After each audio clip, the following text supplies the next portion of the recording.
Tonight, the state is offering a way to speed up the process of clearing the slate for tens of thousands of Minnesotans with low-level crimes on their records. Lou Raguse joins us now to explain how. Lou? Well, Rena, automatic expungement was passed by the legislature this year in what they call the Clean Slate Act. The automated portion won't be working until 2025, but in the meantime, there are some options.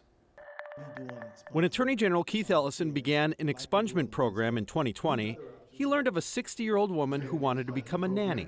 But she had a decades-old shoplifting conviction, which stood as a barrier for her to give back to community what she was well qualified and able to give. People who've been convicted of low-level crimes after a waiting period can apply to have those records expunged or removed from public view. There are still records.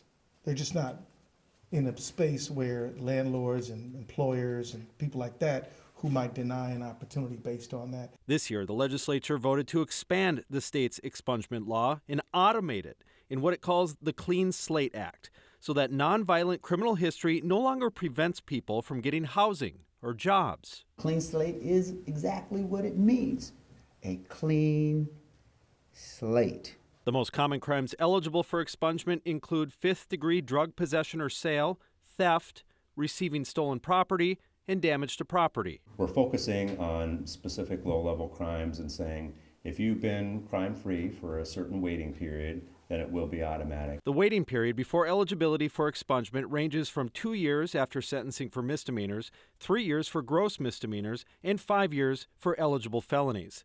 The Minnesota Bureau of Criminal Apprehension is building the computer infrastructure needed to process the automated expungements, which will affect thousands of Minnesotans.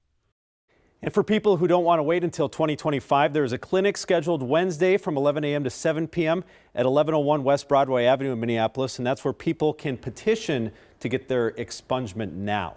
Julie. All right. Thank you, Lou.